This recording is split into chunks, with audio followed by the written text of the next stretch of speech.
Hello, hello. How's it going, guys?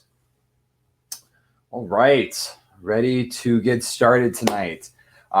So we are here today to talk about the rise of socialism in Europe. So this is AP European history, looking at unit number. This is probably like unit number 6 is when this is going to be covered. So if that gives any bearing for you at all. But we are going to be looking at the rise of socialism. We're going to be looking at the influence that socialism has on Europe kind of throughout the 19th century. We'll dig a little bit into the 20th century. But mostly this is going to be talking about kind of how does this play into the industrializing society of Europe. So first of all, I hope everybody's having a really, really good night. I hope everybody is enjoying the end of winter as we kind of transition into spring. And I know some of you guys have spring break coming up here in just a few weeks, so that's very exciting. I don't. I have spring break in about a month. So we are still far away on this end of the country, but that is A-okay.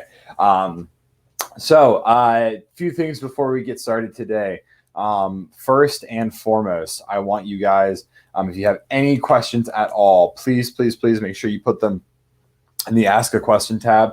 I'll be checking that periodically. What I like to do, though, is with the Ask a Question tab, that's stuff that I'll hit kind of at the end of the stream. And with this, we actually should have a few minutes. Normally, I'm like rushing to get through. But with this stream, we should have a few minutes at the end. We can go back and we can really take some time and talk about any questions that you guys have. If it's something super pressing, you can throw it in the chat. But for the most part, the Ask a Question tab is really good for me. Because it keeps everything in one place. But any comments you have, anything you want to make, any comments you want to make, throw them up in the chat. But yeah, and anything you want me to go a little bit more detail in, either put that in the questions, the question tab, or put that in the chat. But if we're ready to get ready, or if we're ready to go, let's go ahead and jump on in.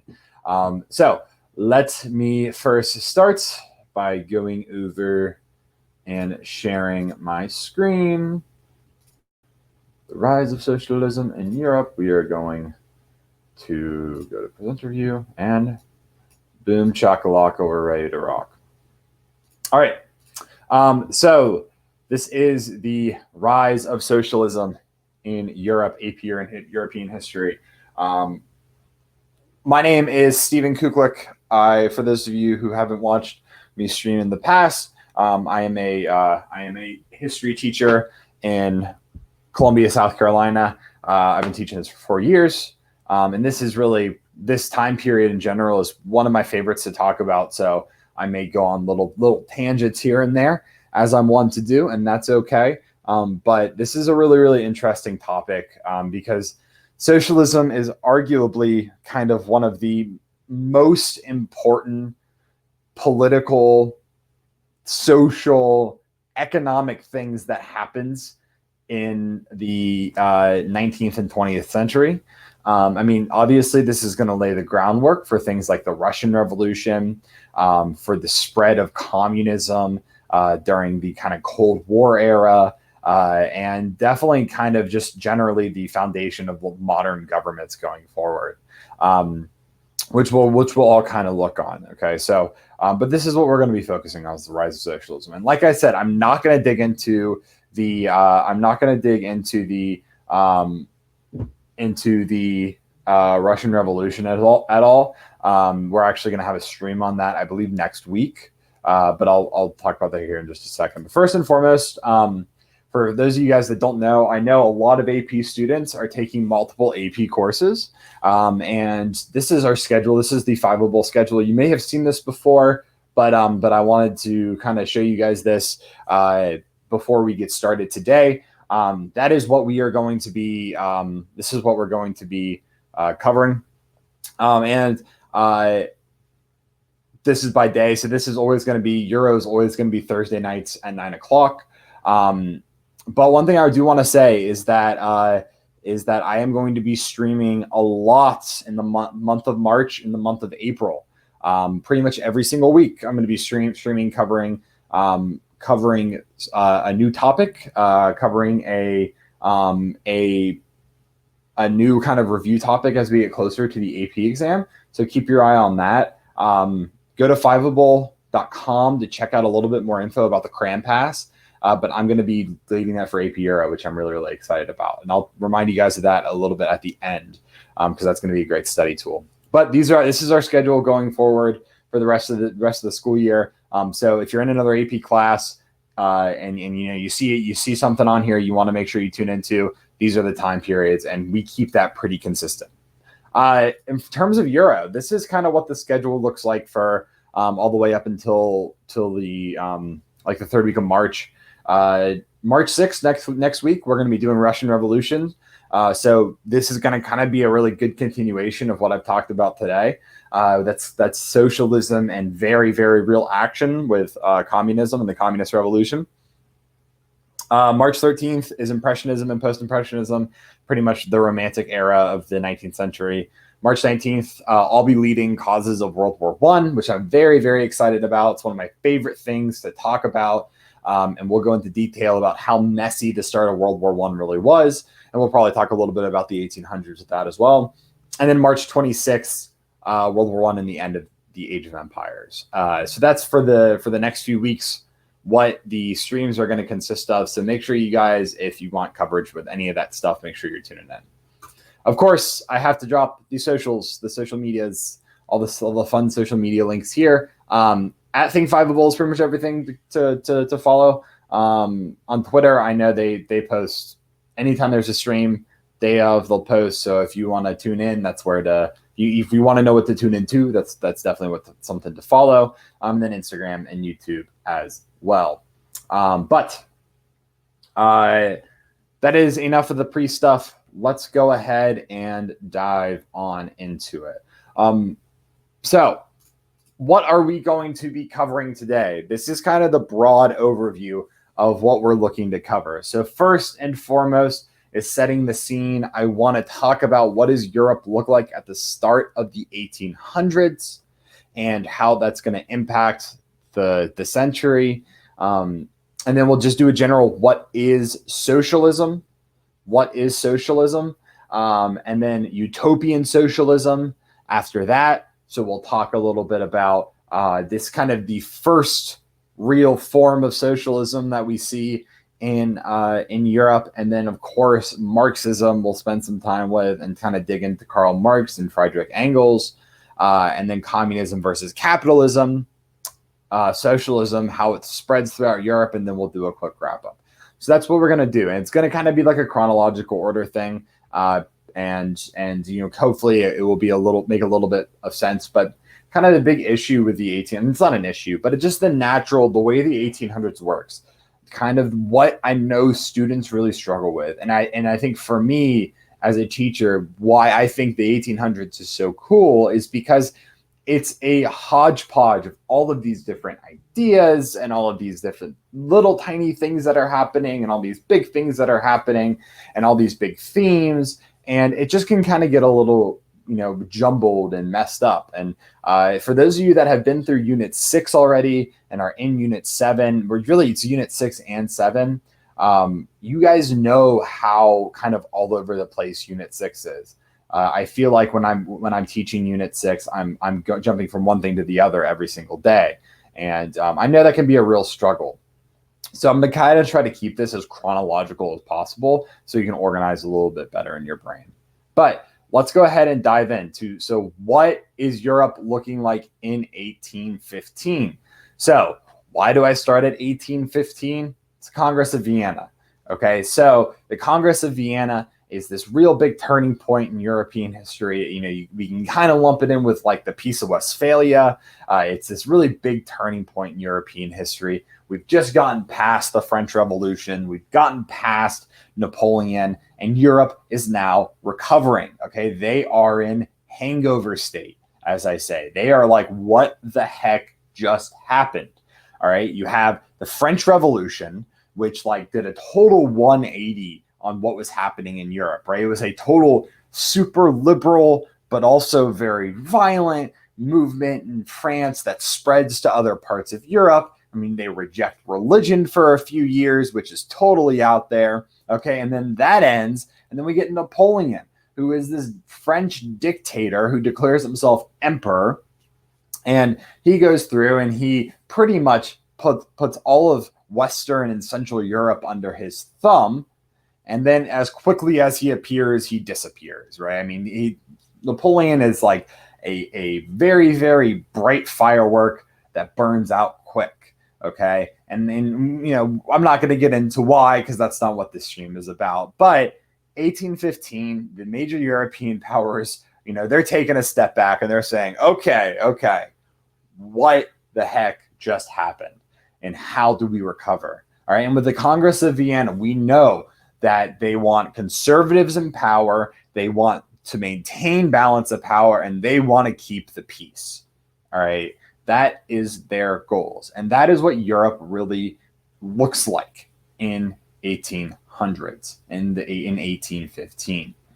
Now, one of the big themes here is keeping the peace. And in fact, this is really the first time in European history we actually have European powers that are saying, all right, let's not try to kill each other. Let's actually use diplomacy and like our words to try to solve problems.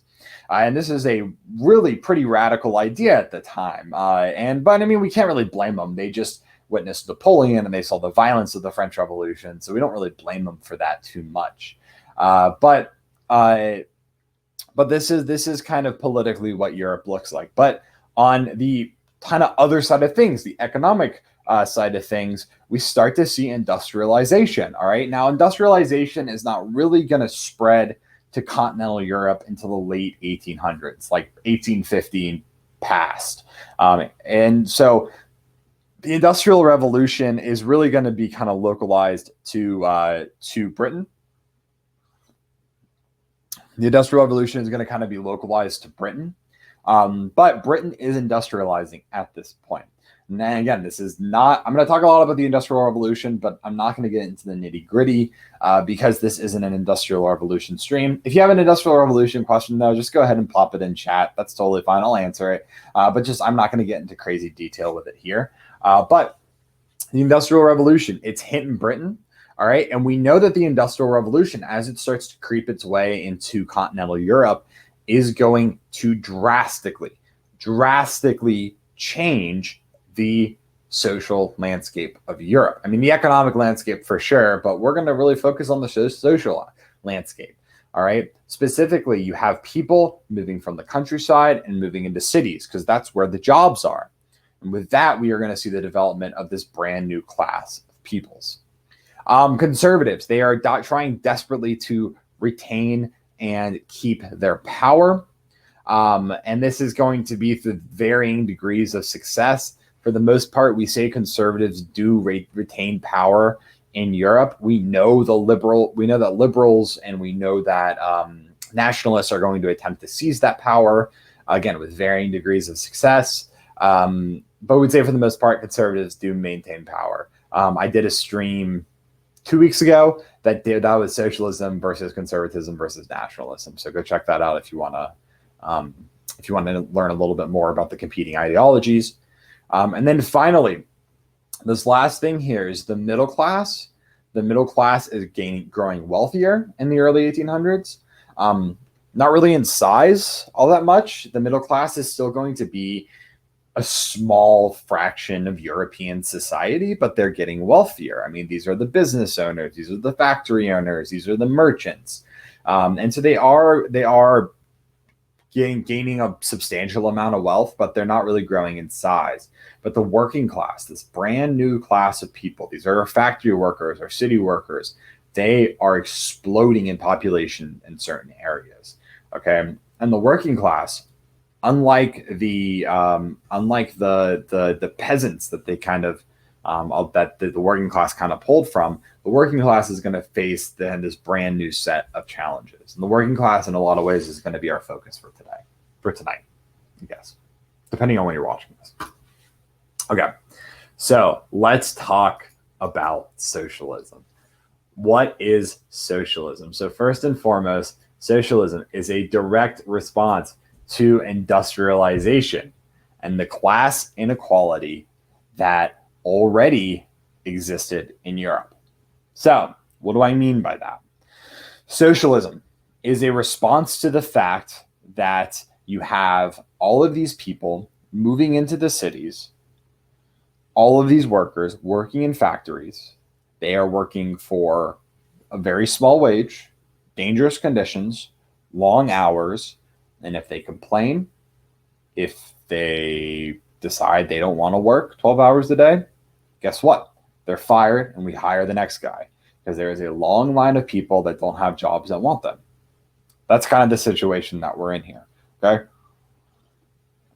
One thing we got to remember is this is a time before labor laws. This is a time before unions. This is a time before the minimum wage. All right, and those are all things that are socialist ideas. All right, labor laws, minimum wage, unions. These are things that were implemented in large part because of socialism. Now, socialists, they are going to question these. They're going to question these existing systems and favored the growing working class. All right, they are going to take a very hard look at what the heck is happening in Europe, and they're going to say, okay, how do we address it and how do we fix it? And so the working class, like I said, this is this new kind of social class. This is this new class of peoples that is, sorry, I'm just moving over. There we go. This is this new social class, this new class of people that were growing in the Industrial Revolution. These were the ones that were moving to cities. These are the ones that were these are kind of like our old peasants, moving from the countryside into the city.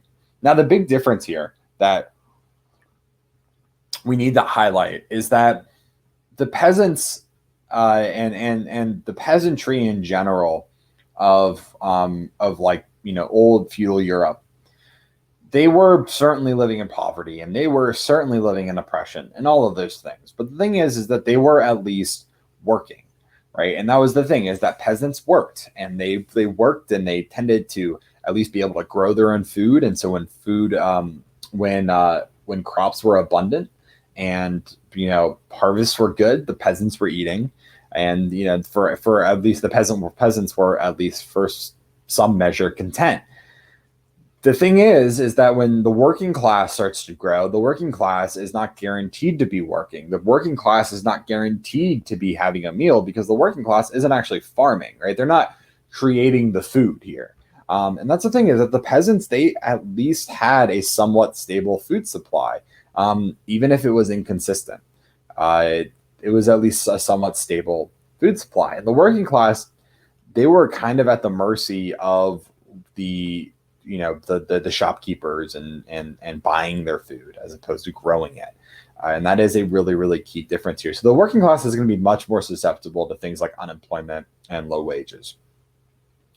And socialists are going to say that the working class, they are really, as the name implies, they are the ones that are working, and they are the ones that are, putting in the time and putting in the effort, and they want a bigger slice of the industrial pie. They say that the workers should have a bigger slice of the industrial pie. This is very like French Revolution third estate, right? Where people are calling the third estate, they are the state, right? They are France, and so they need more representation. It's kind of like this for the workers, right? Where it's saying, these are the ones that are actually working. These are the guys that are making stuff. Why don't they have a bigger piece of the pie here? And oftentimes they called for a drastic reordering of society to actually achieve this goal. Okay, so early socialists are not going to call for these slow, calculated measures to change society gradually to help the workers. And that's kind of what is actually going to happen. Okay, so a lot of the social changes that happened in Europe throughout the 1800s that favor the working class are pretty slow and methodical. They're not usually going to be this drastic as a lot of socialists probably want. But the thing that is also different here is that socialists are not going to gain favor with liberals or conservatives. And here I need to remind you guys that liberals and conservatives of the 1800s are not liberals and conservatives of 2020. All right. These are not the same people. These are not the same groups. Okay. Conservatives in the 1800s, they were our people who supported the old regime policies, monarchies, connection between the monarchy and the landholder and the church. These are people who favor the old school hereditary monarchies. Liberals, these are really just wealthy middle class bourgeoisie that want representation in government, that want laissez-faire capitalist classical economic policies in their country. Okay, but liberals were not working class and they were not socialists. Okay, conservatives, they favored the monarchy here. Okay, so that's one thing when we talk about liberals and we talk about conservatives, we need to remember that these are not the liberals and conservatives of today. All right. But because liberals were this wealthy working class, or these wealthy factory owners, bourgeoisie, socialists were not fans of socialists. All right. Socialists were not on their good side because a lot of the policies would directly negatively impact the liberals. So obviously they weren't super jazzed about them.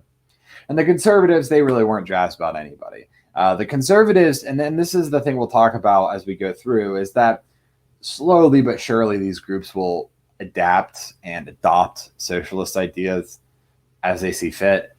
But early on, they are not fans of each other.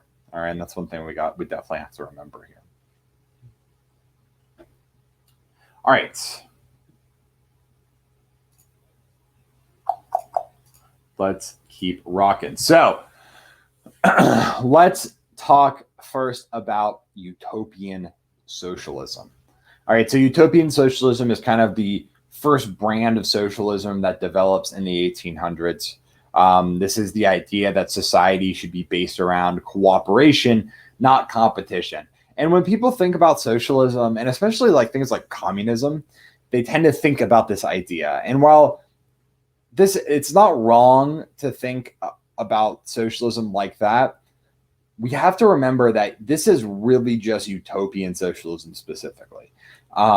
Marxism and communism are going to draw from utopian socialism, but it's going to be a different type of socialism. All right. And that's another thing with socialism that we have to remember here, is that socialism is a really, really broad thing. It's a broad idea, right? It's pretty much just people saying that we want to question society in the 1800s and wonder why the heck workers don't have more rights and aren't making more money and don't have a bigger piece of the pie. Okay. But that's going to look very different depending on who you talk to. And people, I think, especially, outside and in the world and in the news, people tend to kind of lump socialism all together as like this like thing. And we have to remember that socialism is like all the other isms. It's fluid. It's got lots of different faces and lots of different brands. And socialism is not just one thing.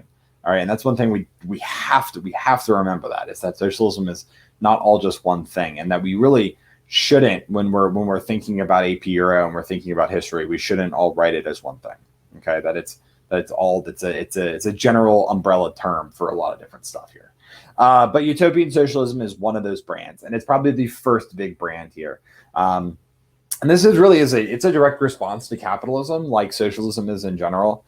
And it's the idea, and along with this cooperation versus competition thing, property should be owned by the community, that it should be a community-owned, a community-driven thing. And of course, this is going to be named after the book Utopia by Thomas More, in which this kind of perfect idealist society is created, exists. And certainly Thomas More, this was an idea. Utopia is an idea and a theory, or not even really a theory. It's more of an idea as opposed to an actual real thing, but it makes sense for this group of people. So they call them utopian socialists. So we're going to look at a handful of utopian socialists now. So kind of, again, going in a little bit of chronological order here, probably our first real utopian socialist, and maybe arguably the first socialist. This is a guy that's kicking it around in the 1700s, late 17, early 1800s. Saint-Simon. He's an early utopian socialist, and he's a really interesting guy. He lost most of this fortune that he accrues, and he kind of gains this followership, and he talks about this idea of like all should be awarded based on their ability, but that like all people give something to society, and because of that they should be awarded for it. And so this is not necessarily capitalist, but more of saying like if you're a farmer, or you're a worker, or you're a business owner, or you're a musician or an actor, right? You're contributing in some way to society and the well-being of society, so you should be awarded for that. And this is definitely a response to the kind of the inequality that existed within like the workplace and within society, and the boss versus the employee dynamic, where the employee is providing a very valuable service just like the boss is, and they weren't necessarily being awarded as such. And Charles Fourier is pretty much saying, look, we do need to award that. So the next person that we really need to look at here is Charles Fourier, another one of these early utopian socialists here. He kind of takes things a little bit steps further, believing in communal housing and pooling resources, believing in individual freedom and a move away from traditional family structure.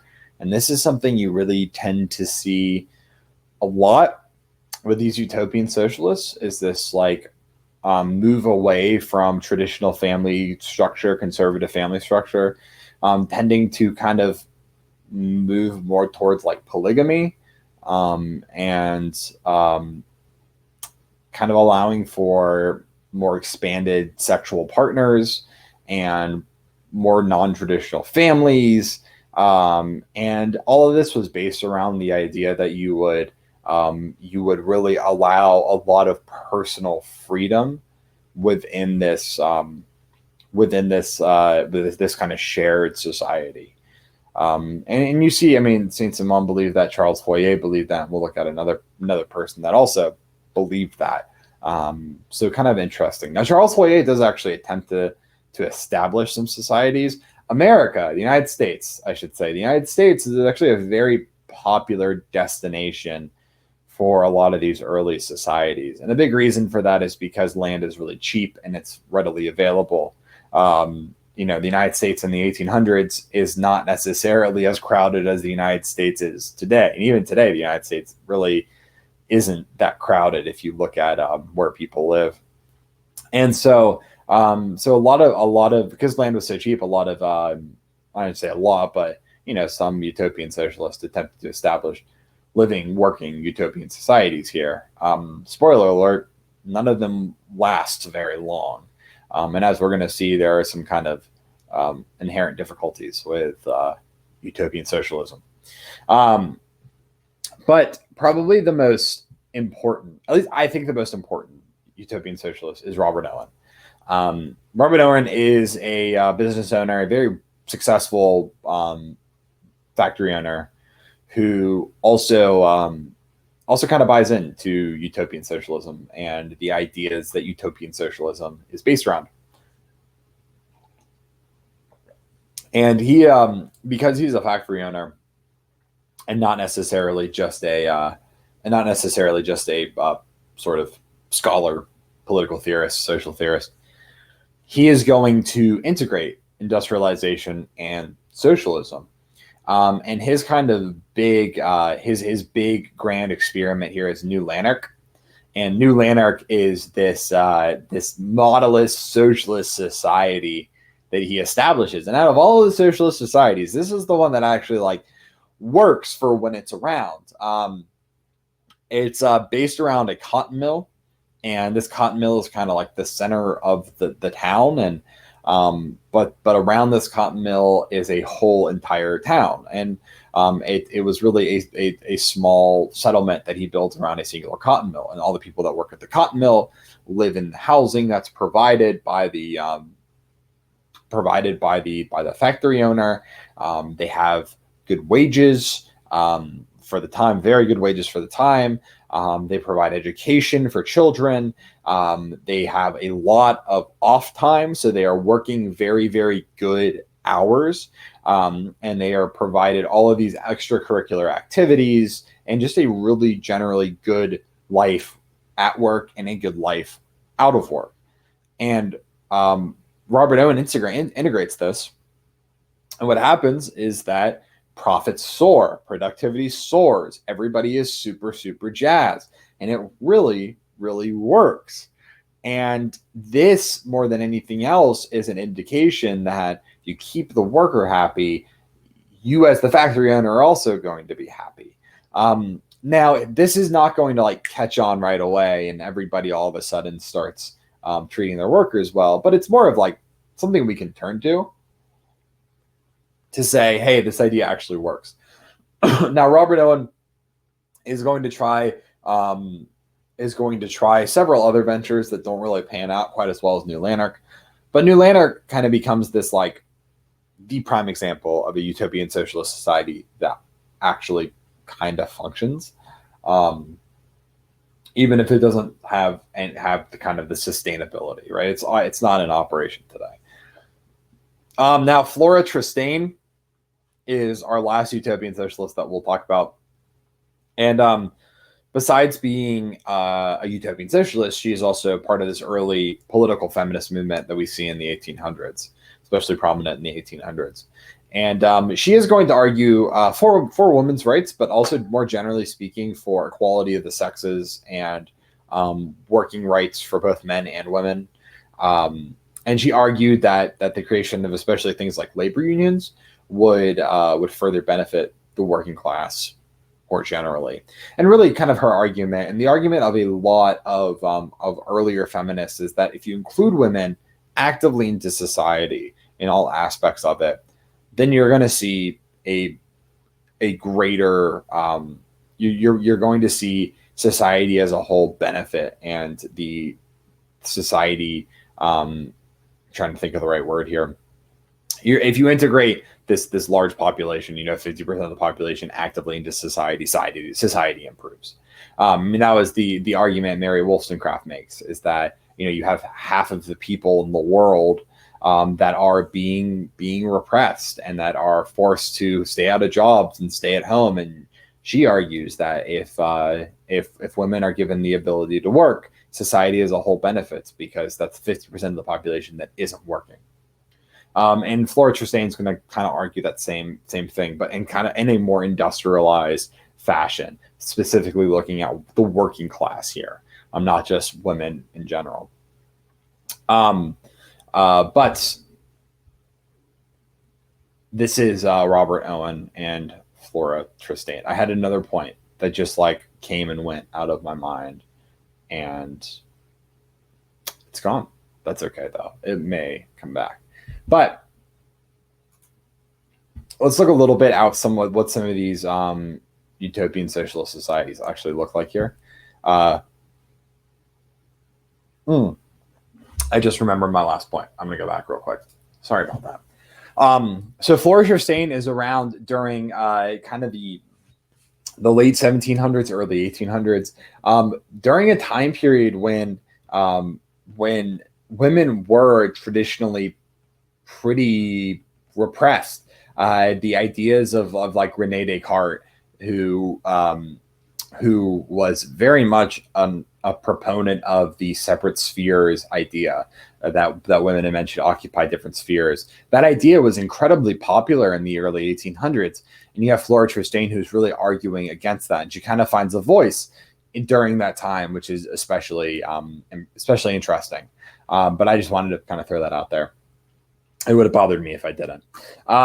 So North American phalanx. This is one of these failed utopian socialist societies, and we can actually see some of the remnants there on the left and what it was ideally supposed to look like in the top right there. Again, this was in America. Land was cheap. they bought up cheap land and established the society, and it doesn't really work. Unfortunately, the main building burned down in the 1970s, so it's not around anymore, which is kind of a shame. I always think these old structures of these failed societies are super, super interesting. But of course, New Lanark, which New Lanark is still in existence today in terms of the buildings. I think a historical society operates out of there now, giving tours, which is super cool. But it was also this very idealist society, like we talked about. And what I love about all of these societies, we can look at the North American failings as well, is that they were very much inspired by this like grand idea of humanity, but also of nature and of the connection between man and nature and the natural well-being and the natural state. Very much inspired by Enlightenment ideas of like man and nature, but also really heavily inspired by the romanticism and the romantic ideas of the 1800s of, nature being this wild, beautiful thing, and man just existing within it. And I think that's kind of captured in the way that these societies are really portrayed, right? We can see the North American failings here, how that's portrayed. And then also with New Lanark, this idealist romantic society that exists within nature, not necessarily trying to control it. They just exist within it, which is very much an idea of romanticism. But that's for another time. All right, let's talk about Marx. So, Karl Marx, the probably the most infamous, famous, whatever word you want to deem fits Karl Marx of socialism in the 1800s. I mean, this guy is iconic when it comes to social theory, and rightfully so. I mean, there's a reason we're still talking about him today, and there's a reason why he is in his face and his look is so iconic, is because he really is probably the most important socialist that existed in the 1800s. His ideas expressed in the Communist Manifesto are going to literally change the world. And of course, he writes this with Friedrich Engels, and it's really, Friedrich Engels really gets the short end of the stick. I mean, he's really, he's one of these guys in history that like he's overshadowed by his coworker, which is quite a shame. But Karl Marx was definitely the more radical, and I'm not necessarily the more radical, but the more actively involved of the two. And he was definitely the face of the operation. But regardless, Karl Marx writes the Communist Manifesto. It's published in 1848, which I love. And there's no mistake of that it's published in the same year that we see these mass revolutions that spread throughout Europe. And certainly, I'm sure they were thinking about the ideas of the Communist Manifesto while they were observing all this happening. So we'll talk a little bit about what these base ideas were that were expressed within the Communist Manifesto, and then we'll talk about how that actually interacts with society. So, Karl Marx, he kind of, and the Communist Manifesto is really straight to the point, and he lays, Marx and Engels, they lay out kind of just like this, bang, bang, bang. These are the things that are true, and these are the things that are happening because these truths exist. And Marx says that history forever has been about class struggle. History is just constant class struggle. That's what it is. And he says that that society is it struggles between the haves and the have-nots, those that have and those that don't have. And he goes on to explain that in 1848, the haves are the bourgeoisie, and the have-nots are the proletariat or the working class, and uses these words very purposely, bourgeoisie and proletariat. We know that the bourgeoisie, I mean, this is a term that's been around for a while at this point to describe the liberal wealthy class of France in the build up to the revolution. But now Marx has vilified them in a lot of ways, explaining how they were the ones that were taking advantage of the working class. But eventually, what would happen is that the working class would rise up against the tyranny of the bourgeoisie and overthrow them and establish this new communist society. But one thing we need to say here is that when this is released, Marx becomes one socialist voice, but is not the most prominent necessarily at the time that this is released. Okay, Marx is one in several dozen very important socialist voices.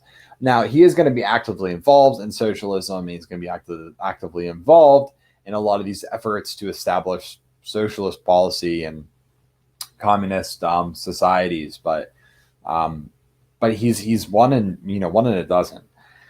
But he will become probably his idea will become, communism would become the most important socialist idea, even by the end of the 1800s.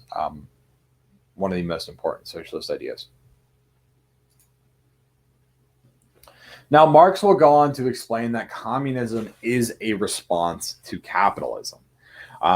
Capitalists exploit the working class, and they take advantage of the proletariat.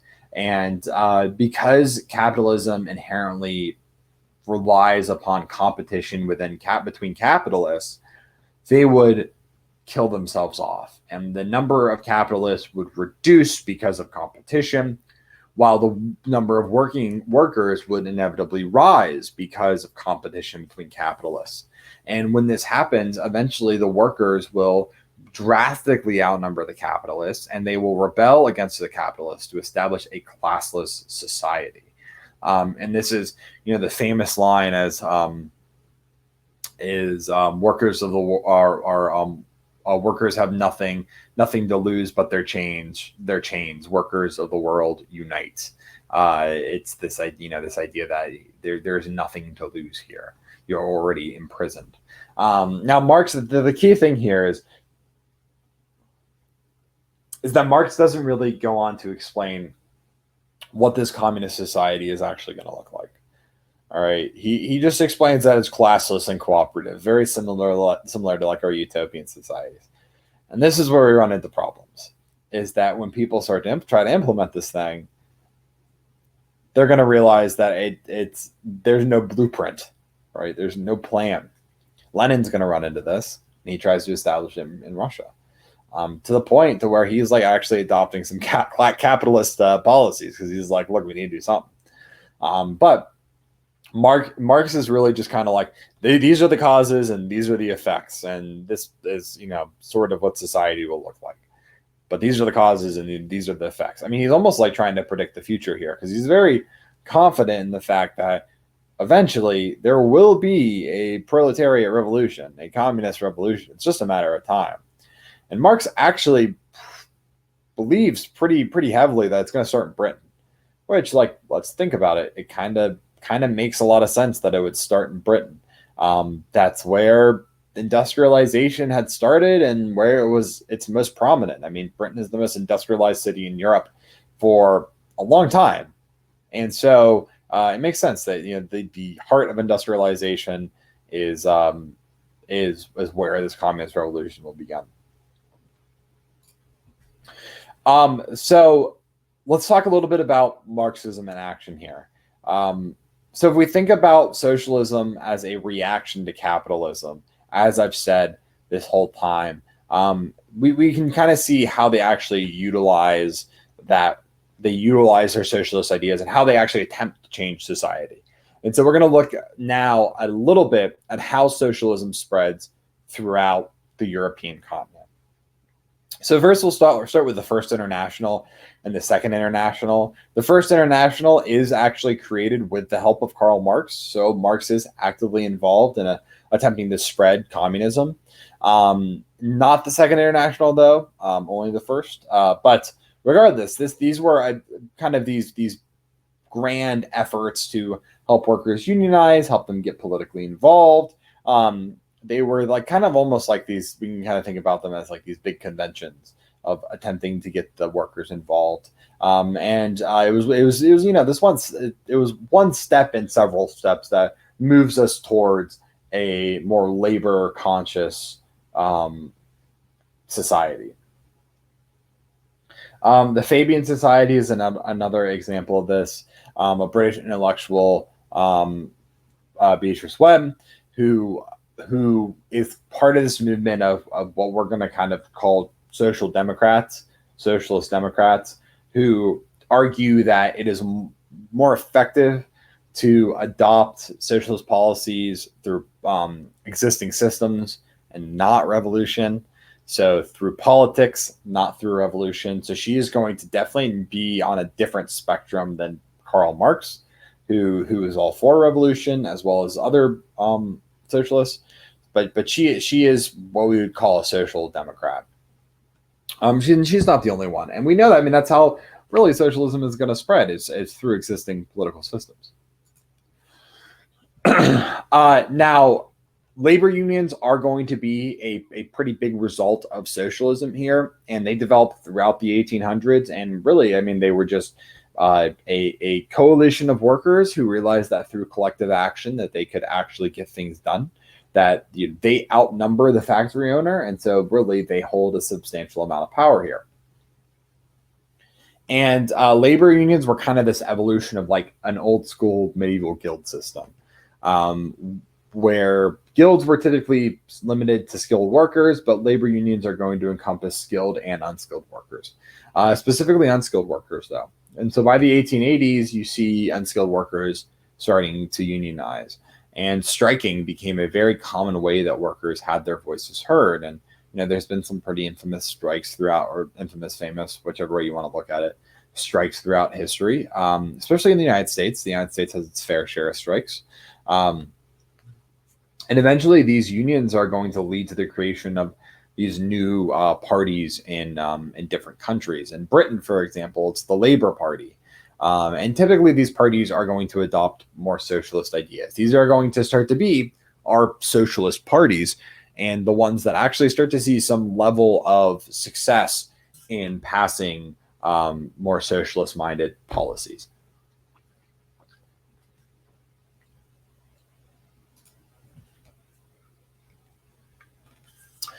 So in Germany, you have socialism probably taking its biggest step forward.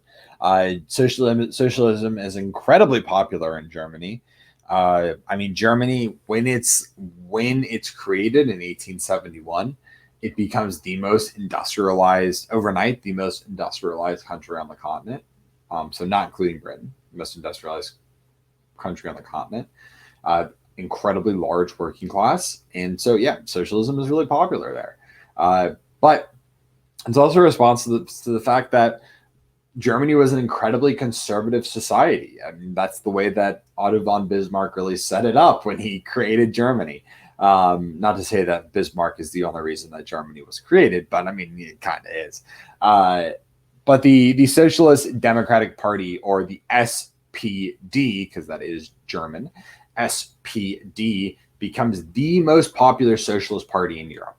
The SPD is kicking it, heavily in Germany. They are crushing it there. People love the SPD, and they are going to become a very prominent political party.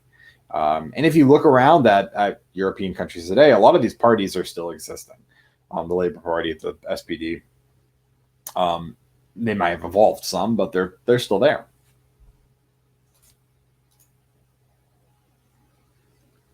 So talking more about that British Labour Party, and it was really a place where you could have people arguing for the rights of workers, and you do see, in a very British typical fashion, they slowly but surely adopt a lot of these policies, and that's kind of the growing.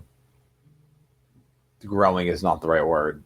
That's kind of the history of Britain, is that Britain will slowly but surely adopt policies to avoid revolution. I mean, they do it with they do it when they avoid the French Revolution, they avoid the 1848 revolutions. They adopt policies slowly but surely. It's what Britain does. They're good at it. And they do the same thing here. By 1906, accident, sickness, old age, and unemployment insurance was established. They increased the taxes on wealthy British citizens to pay for this insurance. And when the House of Lords, and this is one of my favorite parts of British history, is the House of Lords. They reject this. They say no, you can't do this. And the House of Commons is just like, okay, well, you can't do anything anymore. We're going to strip all your power, which is really, I mean, it's a pretty interesting part of British history. And if you go and you look at today, the British Parliament, I mean, the House of Commons has all the power. The House of Lords, it still exists, but it really doesn't do all that much. The House of Lords really is just there as a symbolic thing, much in the same way of the Queen. So, wrapping up, and I know we talked about a lot, but I tried to kind of make it a logical arc. Socialism was a reaction to capitalism through and through. It was particularly popular with the working class. They are going to be the ones that are most susceptible to socialist ideas, which should make a lot of sense. The socialist ideas were slowly adopted by most countries. Kind of talking more about Germany, Bismarck is actually going to slowly adopt socialist parties in an effort to curb socialist revolution in Europe and Germany. Radical socialist activities was present in most countries, although it is going to not really, it is not going to really manifest itself anywhere but, I should say, manifest itself with any sort of great effect in anywhere but Russia. I mean, Russia, of course, is going to see the establishment of a communist government, while other countries mostly are able to avoid socialist, any sort of successful socialist revolution. And Marxism and communism will have the biggest impact on Europe in the 19th and 20th century. Marxism and communism, in terms of socialism, they are going to be the biggest impacts here. And when we're thinking about socialism, and this is going to be kind of one of the last things I say, is that we remember that this is people questioning society and industrial society and wondering, why are workers, who are this integral part of the process here, why aren't they given more rights? Why aren't they giving a bigger piece of the pie? I mean, this is the same thing we have seen time and time again in history, in European history. I mean, same thing happened with the third estate, questioning, why did the first two estates have way more rights than we do? We see this all the time. And this is just another one of these reactions. And in a lot of ways, this is the same point that Marx is making, is that history is just constant struggle between the haves and the have-nots. Another thing, actually, I lied saying that was the last thing I was going to say. I've got a few more things to say, and then I'll be done here. One reason why Marx is so popular is because Marx really frames his ideas in a very sort of like economic, factual way that utopian socialists just simply weren't. Utopian socialists were very like, these are our ideas, and this is like theoretically, and like all this stuff. And Marx is very much like, this is the truths. These are, this is X and this is Y. He's very kind of like, it's almost like a math equation, the way he sets it up. And that's really, really popular with a lot of people because it is very black and white. There's no room for like yes buts. There's no room for like alternatives. Like, he sets it up with X and Y, and this is it, black and white. And so that is why Marx is very appealing, and why communism becomes so appealing. And then finally, last thing I'll say is when thinking about why communism rubs up with capitalism, we have to think about capitalism and how inherently it's not going to favor the worker, especially this laissez-faire classical economics capitalism. And Adam Smith, I mean, he actually talks a little bit about workers and workers' rights and Wealth of Nations, his book that outlines capitalism. And he says, you know, inevitably the worker will gain rights because of this competition. And he really didn't have much to go on with that. Right? I mean, Adam Smith is writing a lot of this theoretical stuff in the same way about capitalism, in the same way that Marx is writing theoretical stuff about communism, right? Neither had any real history to go off of when thinking about both of those ideas, and they were just kind of like guessing that would happen. And Marx is going to respond to Smith very kind of point blank and says, "Look, you are wrong. Capitalism is not good for workers, and in fact, it made their lives worse because of competition." And so that is another just kind of interesting thing, and something good to think about is when you think about communism, think about classical economics capitalism and how it's a direct response to that, and the stuff that capitalism really got wrong, and the things that Adam Smith got wrong. Okay, so that's socialism in a nutshell. Like I said, this is an idea that's going to be around for a very long time, and communism will be one of the most important ideologies of the 19th, 20th, and even 21st century. So there's a few minutes left. If you guys have any questions, throw them in the Ask a Question tab. If not, I hope you guys enjoyed. This will be up on the Fiveable website. So if you want to go review towards the end of the school year, closer to the AP exam, by all means, please do. Like I said, I am going to be streaming every single week from the end of March all the way up until the exam on May 6th. So please, please, please tune in. I'll be reviewing this with Unit 6. So give it a watch. If you guys don't have any questions, thanks so much for tuning in. And I'll see you guys all next time.